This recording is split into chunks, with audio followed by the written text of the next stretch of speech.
Bu arada İran, İsrailin Livana hücumlarına etiraz olarak ABŞ ile mesaj mübadilesini dayandırıb. Bu barədə Tasnim agentliyi anonim mənbəyə istinadən məlumat yayıb. Bildirilib ki, Livana hücumların dayandırılması ümumi ateşkəsin əsas ön şərtlərindən biri idi. Lakin hazırda Livan da daxil olmaqla bütün cəbhələrdə ateşkəs rejiminin pozulduğu diqqətə alınaraq ABŞ ilə diyaloqun dayandırılmasına qərar verilib.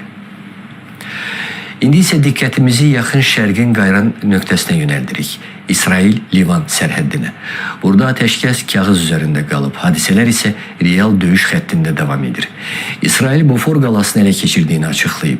Təbii ki, bundan sonra bölgədə vəziyyət daha da kəskinləşib. Bəs Bofor qalasının ələ keçirilməsi hansı strateji əhəmiyyəti daşıyır? Təfərrüatlar Aysel Naibovanın süjetində. İsrail ordusunun yaydığı rəsmi görüntülərdə səlibçilər dövrünə aid strateji Bofor qalasının nəzarətə götürüldüyü əks olunub. İsrailin müdafiə naziri İsrail Katz bəyan edib ki, hərbçilər Bofor qalasını İsrailin təhlükəsizlik zonasının bir hissəsi kimi əllərində saxlayacaqlar. Bu son həmlədən sonra İsrail-Livan sərhədi boyunca hərbi gərginlik ən yüksək həddə çatıb. İsrailin şimal sərhədində yerləşən Kiryat Şmona şəhərində də təşviş hökm sürür. Hizbullahın mümkün raket zərbələri səbəbindən sərhədyanı ərazilərdə məktəblər bağlanıb, kütləvi toplaşmalara ciddi məhdudiyyətlər qoyulub. Ümid edirəm ki, hər şey ən qısa zamanda yaxşı olacaq. Əvvəla, bu ateşkəs bir zarafatdır. Trumpın dediyi kimi, ümid edirəm ki, yaxşı olacaq və bunlar nə vaxtsa bitəcək. Bəsdir, bezmişəm. Həqiqətən də bezmişəm.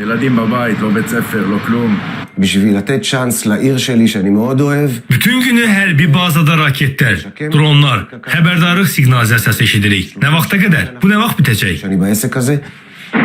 Baş verənlər beynəlxalq aləmdə kəskin reaksiyalara səbəb olub. Ərəb Dövlətləri Liqasının baş katibi Əhməd Əbülqeyd İsrailin bu addımını pisləyərək Livanın suverenliyinin pozduğunu bəyan edib. Birləşmiş Krallıq, eləcə də Almaniya hərbi əməliyyatların dayandırılmasını tələb edib. Buna baxmayaraq, İsrail rəhbərliyi orduya Beyrutun Dahiyyə bölgəsindəki Hizbullahın hədəflərinə yeni hava zərbələri indirmək əmri verib.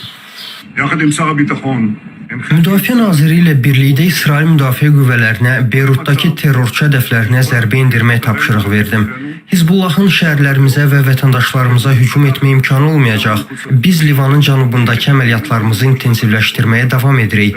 Hizbullahın qalalarını məhv edirik. Hizbullah qaçışdadır. Cənubda etdiyimiz kimi şimalda da sakinlərin təhlükəsizliyini bərpa etmək əzmindəyik. İsrail ordusu həmçinin Livan sakinlərinə təxliyə olunmaları barədə göstəriş verib. Artıq 3-cü dəfədir ki, köçkün vəziyyətindəyik. Bir yerdən başqa yerə köçürük. İndi Tripoliyə xeyirxah insanların yanına gedirəm. Bofor qalasının ələ keçirilməsi Livan və İsrail rəsmilərinin Vaşinqtonda keçirəcəyi növbəti birbaşa danışıqlardan cəmi bir neçə gün əvvələ təsadüf edir. Dəniz səviyyəsindən 700 metrdən artıq yüksəklikdə yerləşən bu qala təxminən 1000 ildir mühüm hərbi istehkam rolunu oynayıb. Bu nöqtənin nəzarətə götürülməsi İsrail ordusuna Livanın cənubu və İsrailin şimalı üzərində geniş hərbi üstünlük qazandırır. İsrailin bu girişimi kırılganlığı və barış görüşmələrini olumsuz olarak etkilerken sahada ve masada güçlü ve caydırıcı bir kuvvet olarak mevcut durumunu korumaya çalıştığı şekliyle okunmalıdır. Yani İsrail'in bu girişimi ateşkesi kuvvetlendirmekten ziyade kırılganlığı arttırma potansiyelinin olduğu şekliyle okunmalıdır. Xatırladaq ki, aprelin 17-sində qüvvəyə minən atəşkəs razılaşmasına baxmayaraq bölgədə qarşılıqlı zərbələr demək olar ki, hər gün davam edir. Ötən həftə Vaşinqtonda hərbi nümayəndə heyətlərinin görüşündə İsrailin Livan ərazisindən çıxmaqdan imtina etməsi və Hizbullahın mütləq tərk silah olunması tələbi razılaşmanın əldə edilməsini dalan edirib.